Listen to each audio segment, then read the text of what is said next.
Hey, what's up, YouTube? This is Youth Man. In this video, I've got something really exciting. Today, we're not in my home theater. We're in the one and only Gene Della Sala's home theater.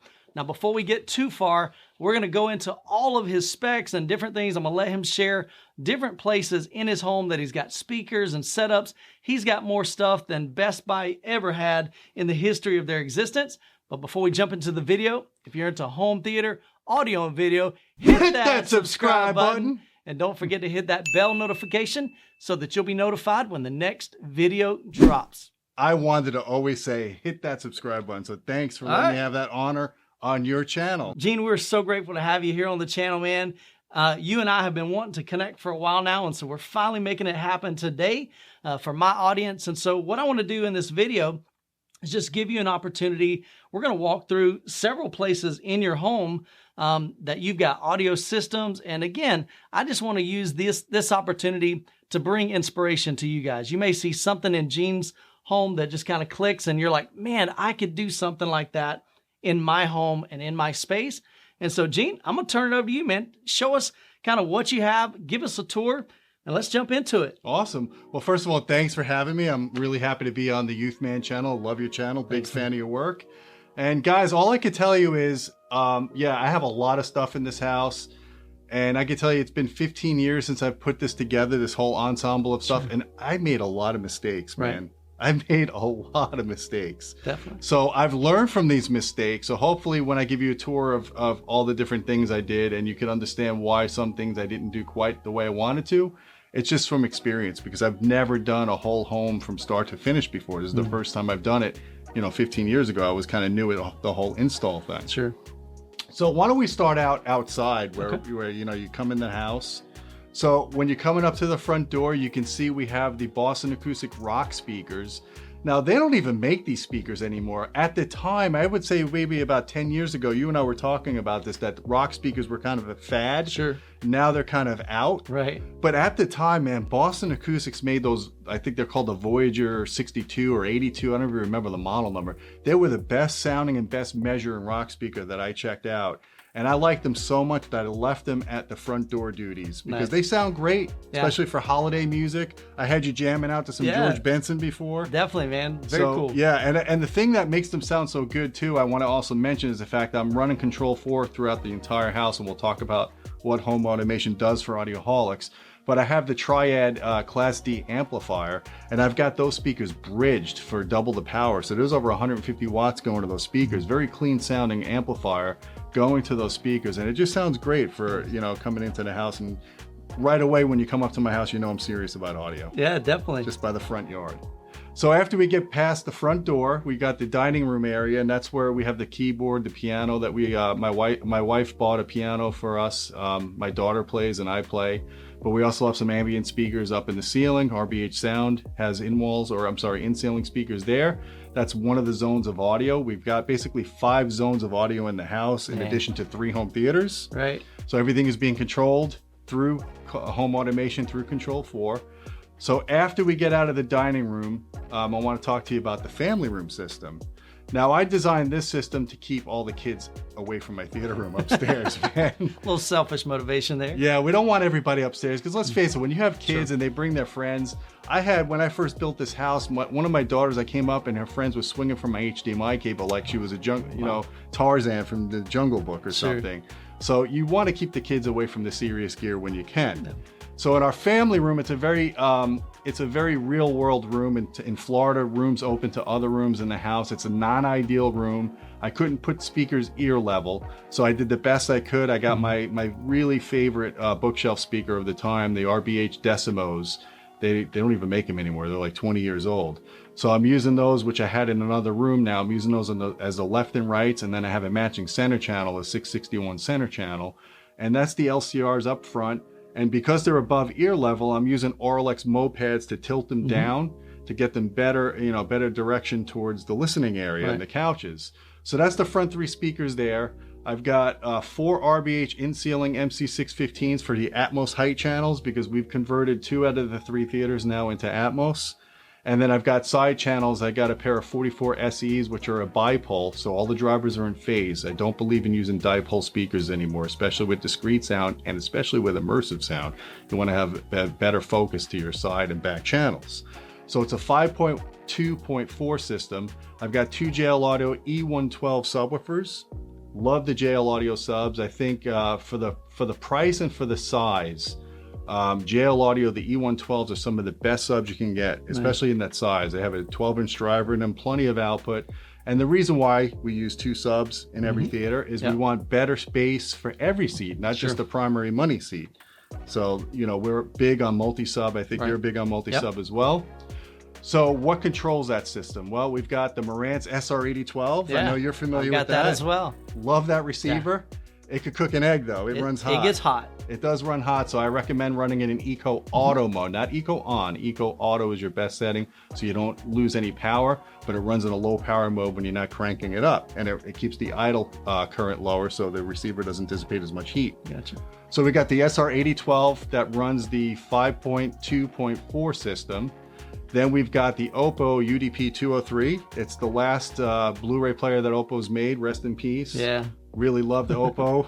I will not give away those players. Did you know that people are selling Oppo players on Amazon for 3 to 5 times the retail? Yeah, eBay too. Definitely. It's crazy, man. These players are that good. So if you get your hands on some Oppo players, hang on to it. Hang on to them because they're the last universal players out there that do everything and they do it great. Yeah. So I've got that. I've got a Control4 EA5 controller. That's their flagship controller. And that controls pretty much all of the audio throughout the house. And it does all the streaming through Tidal, through Pandora, you name it. It controls my lighting in the house. It's just the brains of the whole automation system. And it's pretty incredible the amount of technology that's packed into this thing. In fact, I've got some touch screens I could show you that, you know, just if you want to control it with that, or you got the keypads, or you can do it through your phone. The thing I love about the Control4 is when I'm away from home, you know, if I have the mother-in-law watching the kids or something, and sometimes in the morning I wake up and I go to my phone and I put on Cupcake or something. I just blast her with some music in her room. I know she's already awake. I'm not that evil, but it scares the crap out of her, man. And you could do monitoring. I mean, if you really want to go crazy, you could put cameras in the house. You can monitor all that stuff. You can control your thermostats, everything. Right. So it's really great to get into home automation, and the fact that everything is IP controlled now, which means you plug Ethernet into all your audio devices, and then you program it through the Control4 master switch, and everything just works. You know. And I've always been waiting for IP control ability for your audio equipment, and I really found Control4 works really well with that. So we've got the controller there. We've got the audio matrix, which routes all the audio through the house, through the Control4 system. And then we've got the Triad Amplifier. It's an 8-channel amplifier, Class D. So it's very efficient, and it's only like 1 or 2 U, so it's very low profile. You could stack these pieces of equipment. They don't generate a lot of heat. Sure. And then I've got some power conditioning from Furman. I've got the PF120, or I'm sorry, the PF20, which is a 20 amp. And I've got another one, I think it's a 15 amps, which I run all the displays and stuff like that. Of course, I've got dedicated outlets in there, dedicated 20 amp outlets. So I try to get as much quality power into my equipment as I can. Sure. Got a 65-inch Samsung Q9 display in there. So that rounds out that whole system. And I even have a VHS, man. Oh no, he did not go old school on us. I've got old Genesis concerts that didn't transfer to DVD, and I still listen to them. I can see that. And I used a ProLogic up mixer, you know, not the ProLogic, actually Dolby up mixer. Okay. So yeah, actually the ProLogic up mixer is still pretty good for that kind of stuff. But nice. So I have that, and I have I think I have a Wii system, which believe it or not, we still play the Wii. You have a bunch of people over, you still go and play bowling. Fun, sure. It is. It's easy. It's fun. So that rounds out that system. Then we have the gym, where I try to stay in decent shape. You know, I'm trying to compete with this guy. Decent. Look at these guns, man. You see him in the video. He'll pull them up and he'll be like, "Hey guys, look over there." Look over there. Yeah. Man. See. I'm no Hugo, but you know, I try to stay in shape. So I've got some nice NHT speakers in there that I listen to. And then if we go in the backyard, I've got some really impressive Sonance speakers, man.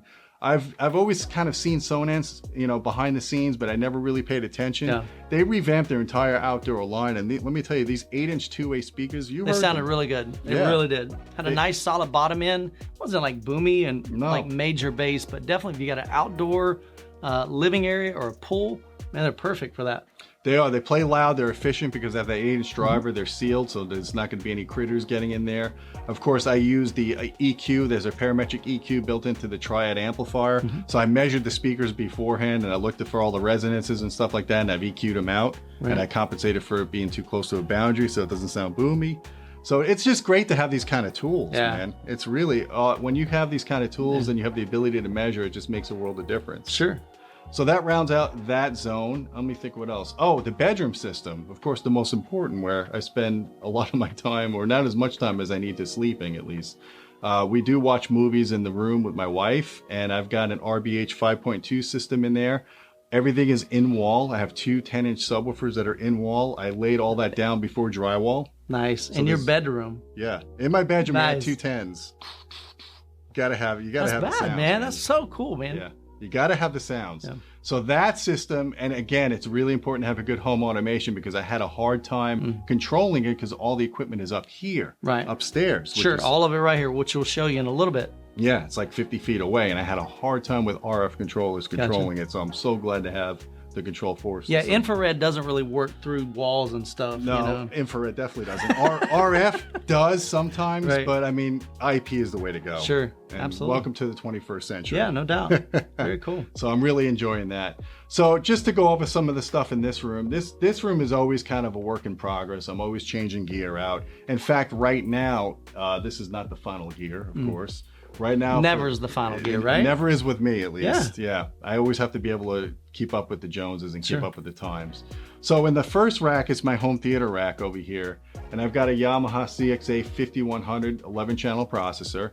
And in fact, I have the 5200 sitting right there on the floor. I was about to swap them out, but I found a hardware issue with it that I'm working with Yamaha to see what they're going to do to fix it, to improve some distortion problems I found. So I'm not putting that in my rack yet. It's sitting out. It's on the bench. Right. He's benched right now. He's waiting. He's waiting. He's coming. So I'm really like the 5100. It's still a great processor. I think you could buy them, like, they're on blowouts now on Amazon and eBay for under $2,000. That's one hell of a product. No doubt. For what it does. All the DSP processing, all the music cast, everything built in. It's a great product. So I've got that. I've got an old Yamaha music cast system I still run because I've got a ton of music on that hard drive. So I interface it with that. I've got some APC power conditioners, the S20s with battery backup. So if I lose power, I can still listen to music for about a half hour. Still just chilling up here. Lightning storm, because we get a lot of lightning in Florida. We get a lot, yeah. So Gene's just up here. He's like, I don't care if it's pitch black in my house. I got some tunes. Yeah, even if I don't have air conditioning, at least I can listen to music, man. True. So I got that. I've got an Xbox 360 because I still have a lot of games that are not compatible with Xbox One. I got an Xbox One. I've never even turned it on. I got it for Christmas. It's sitting here. Nice. I got Verizon Fios running the whole house for all my cable stuff. I've got an Integra DTRX 4.3 receiver running the bedroom system, which I just reviewed.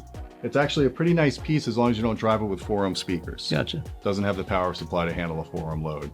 So, and I've got a MXA 5000 11-channel amplifier from Yamaha that I'm using, that I'm also testing the 5200, which is basically the same amp, but now you can bridge 2 of the channels and get double the power. So stay tuned for a review on Audioholics on that. And then I've got a couple of RBH Class D amplifiers. One of them's powering the mother-in-law subwoofer in the back seat to fix the mother-in-law seat. And the other one's powering the 2 10-inch drivers in the bedroom system. And then that pretty much rounds that rack out. On the secondary rack is all my sources are, my 2-channel stuff. Got the Marantz Turntable. Yeah. I think this is like that the was first time hearing a good vinyl setup, right? I mean, I've heard some like audio shows, but definitely not in anybody's home. And so that was a pretty cool experience. Yeah, what'd you think about it? I loved it. I loved the bottom end. We were talking about this with vinyl. It's not pristine. It's not like totally clean. You're hearing the grit from, the record itself, and it just made it more realistic, I guess, to your ears. It's like, okay, that's kind of naturally what I hear versus something that was just totally, just pure, I guess. Like the SACD, for example. Absolutely. Yeah, I mean, I actually like, not to get too far off topic, but I like the way a lot of vinyl is EQ'd because, you have to linearize it because it's coming off of a vinyl disc. And I just think the bass sounds very damped and it sounds just awesome. Yeah. I love vinyl. I won't make fun of the people that are into turntables you could go spend 10 grand on a turntable. Sure. You don't need to. Get something nice. The Marantz one's really nice, and it's like $1,500. Yeah. That's really a great turntable, especially if you set it up right. The setup matters more than anything. So that's the T215S1 for anyone that's into vinyl. And I'm using the Anthem STR separates. I'm using that as a 2-channel preamp as well as the STR 2-channel amplifier. And the cool thing about this setup, what I really like what Anthem did here is, number one, it has arc room correction. Right, sure. So I could use that for 2-channel analog and digital sources.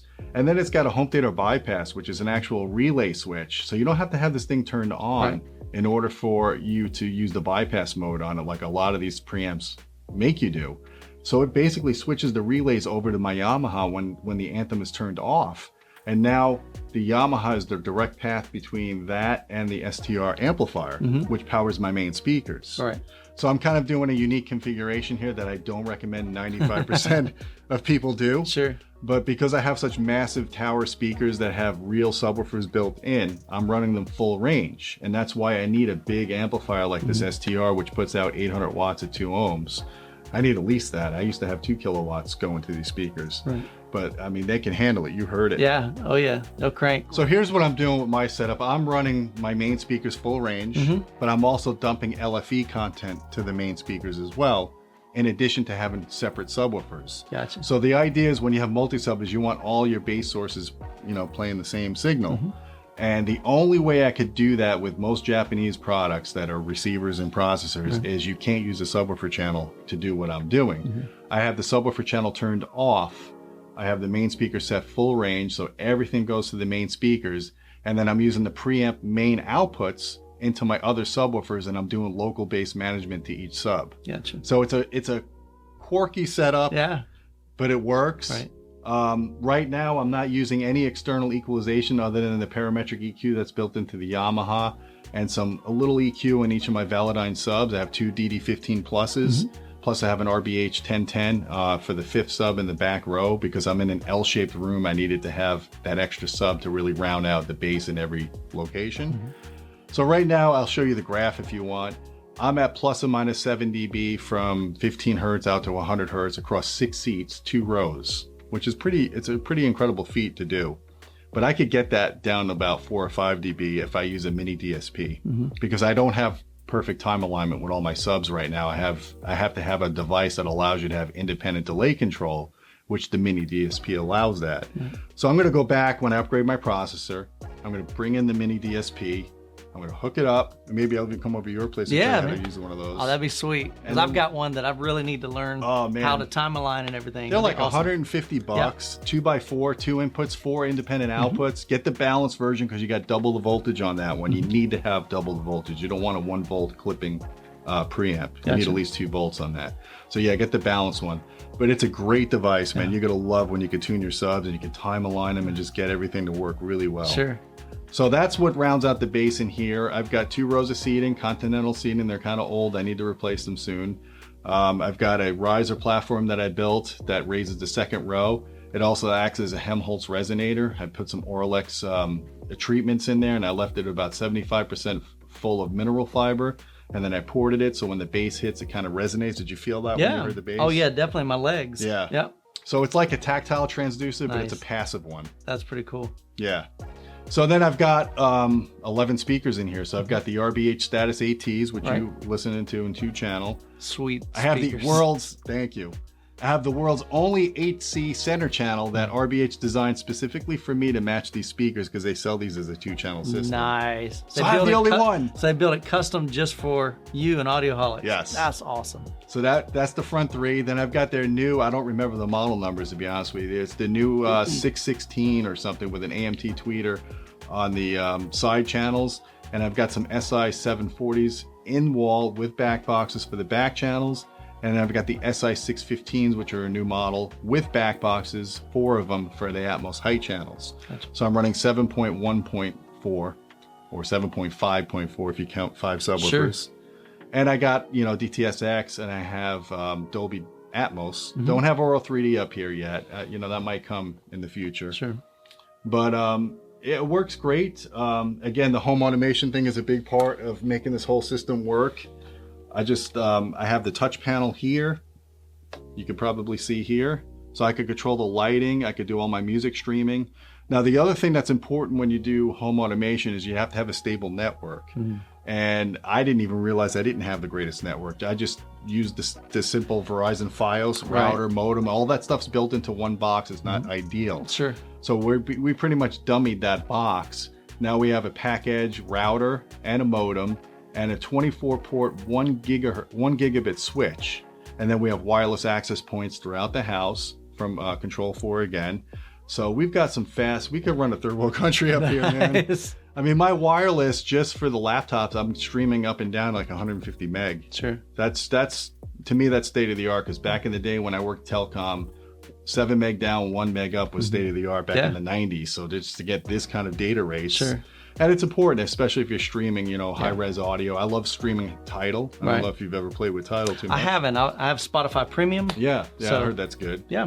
I do like Tidal because it has the master audio quality. Right. And it's just, you know, you got some good sound quality there. So that rounds out this whole system. I'm trying to think of what else I did. What about your screen and your projector? Oh, okay. I got the Epson 6040, which I asked, you just saw I have the 6050 sitting downstairs. Yeah. So I'm going to be upgrading to the 6050. I like the projector. It's you know, it's a shift pixel for 1080p to 4K. Sure. But it looks really good. A great picture quality. Yeah, the quality, the color accuracy is good right out of the box. You don't have to do a lot of tweaking. You just have to set your black levels on that.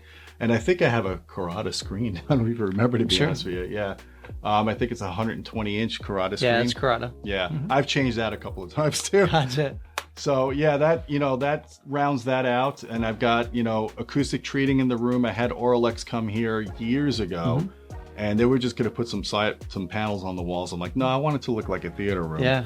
So they came in and they literally spent 14 hours a day for 4 days, and they treated this room. But I didn't want the room to be too dead. One thing I don't want is an anechoic chamber. Absolutely. You want to be able to have a room you can still have a conversation. Sure.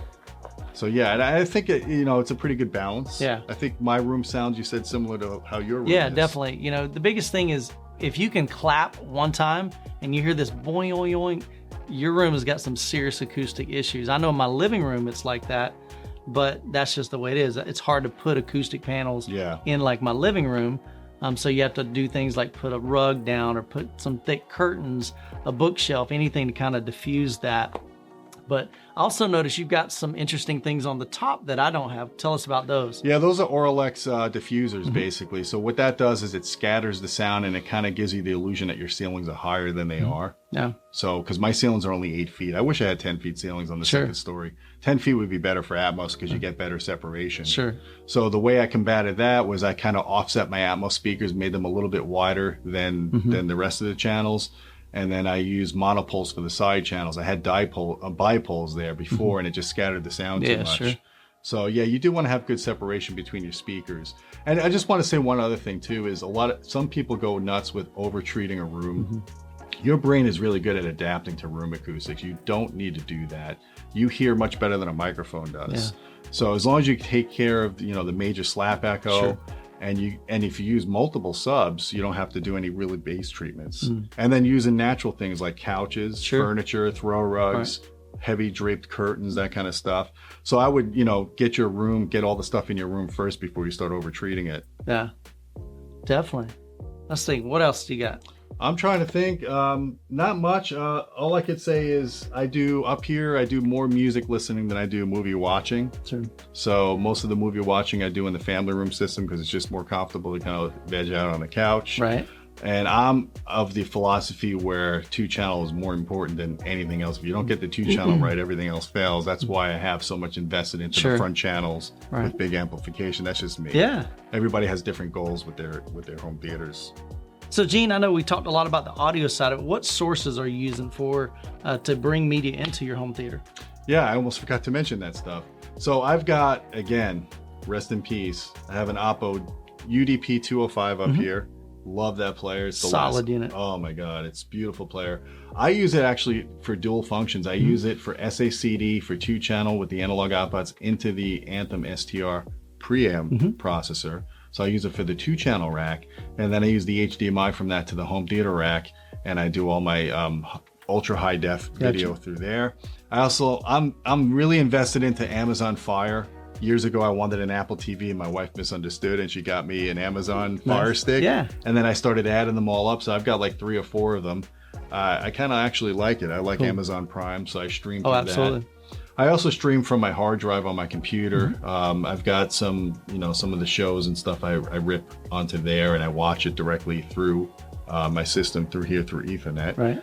So that's about it. I mean, and then Fire TV. Gotcha. No, I'm sorry, Fire TV. Fios TV.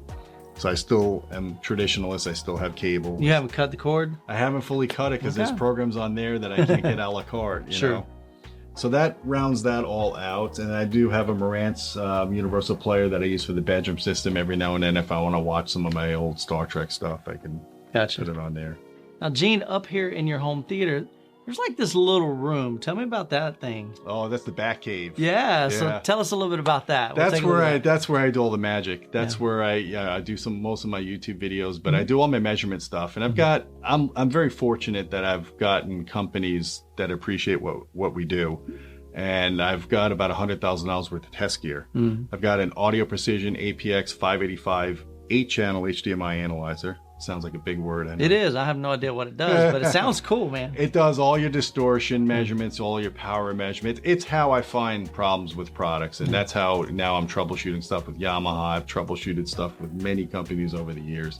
I really just do it to do reviews, and then I find stuff. I just because I keep looking. Right. That's just the engineering mind in me. Yeah. So I've got that. I've got a magnetic analyzer from a company called Wayne Kerr, and that's when I used to do all the cable debunking.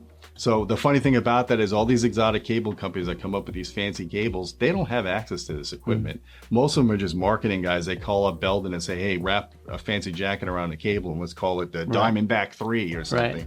I actually I can measure this stuff. I have a magnetic analyzer to do that. And then I've got some O-scopes. I use RU. You started using RU. I do. I use RU for acoustic measurements. If I want to get really more precise with stuff like that, I do LMS, which is an old system, but I have a very good calibrated mic for that. We have guys on our channel that will go and take a speaker and put it 30 feet in the air and measure it. Right. I don't do that stuff anymore. Me neither. Yeah. You gave that stuff up, right? Trying to quit. It's a bad habit. It's a bad habit. So yeah, I mean, that's just my office where I write all my content and I do the measurements and I get in trouble sometimes. Sure. Well, Gene has an incredible home theater. Guys, I wish I could invite you over to Gene's house and check this out. I've never seen speakers like this. The bottom end has 3 10-inch drivers. 3 10-inch drivers in each one, and then the top, what are those, 6.5s? 6.5s, yeah. Beryllium cone drivers, and then the tweeters, pure beryllium actually. Yeah. And then the back, the ports on the back, I think they're 4 or 5 inch ports. Yeah, they're huge. It's just when you have a speaker like this, it just has a lot of modal density by having all those bass sources, and you heard without any equalization, just in 2-channel, was very tight bass. Sure. Yeah. And one thing I really noticed about Gene, and I've always tried to say this, is that you want your system balanced. You don't want too much bass or too much front end. It was just very, very balanced. Everything would just kind of fit together. The subwoofers on the side, you couldn't localize. Your brain shouldn't be able to go, I hear the subwoofer playing over there. And Gene has it very balanced to where you just hear bass and you feel bass. It's integrated. Yeah. It was sweet. Yeah, I appreciate that. I really appreciate that compliment. It's fun when you have people over that get it, like you get it. Like I could have some people over that don't understand home theater, and you'll like play my it. wife. Yeah, you'll play it. They'll be like, "Well, whatever. I'm gonna go listen on my phone." Sure. Or you take someone out for a steak dinner and they just eat McDonald's. You know, it's like when you really appreciate it and you really get it. It's such a reward when someone comes over and they say, "Wow, that sounds great." And I think that's what's great about you guys is you get it. I have thoroughly enjoyed hanging out with you today. We've spent pretty much most of the afternoon and evening together and just hanging out, fellowship. Went out to dinner, and but just listened to some great music up here in 2-channel. And so, and we're gonna watch some movies in just a little bit, just at least some clips. I want to hear see how that sounds. But guys, where can they find you at? Online. We have audioholics.com, the editorial site. We have our YouTube /Audioholics. Cool. We have Facebook /Audioholics, Instagram. So we're pretty much everywhere, if you think about it. And, if you want to look for some stuff that's measured on subwoofers or amplifiers, we do all that stuff too. We're nerds with that. Yeah. We like measuring and taking things apart. That's kind of our thing. Sure. And you know, my channel is a lot different because I don't have those measurement tools. And so guys, if you're looking for more things like, you know, you're ready to see those graphs and you're kind of the nerdy type that you want to know the details on that, definitely I highly recommend checking out Audioholics. Gene has been in this industry for how long? 20 years. Yeah. So he's old. Yeah. Almost as old as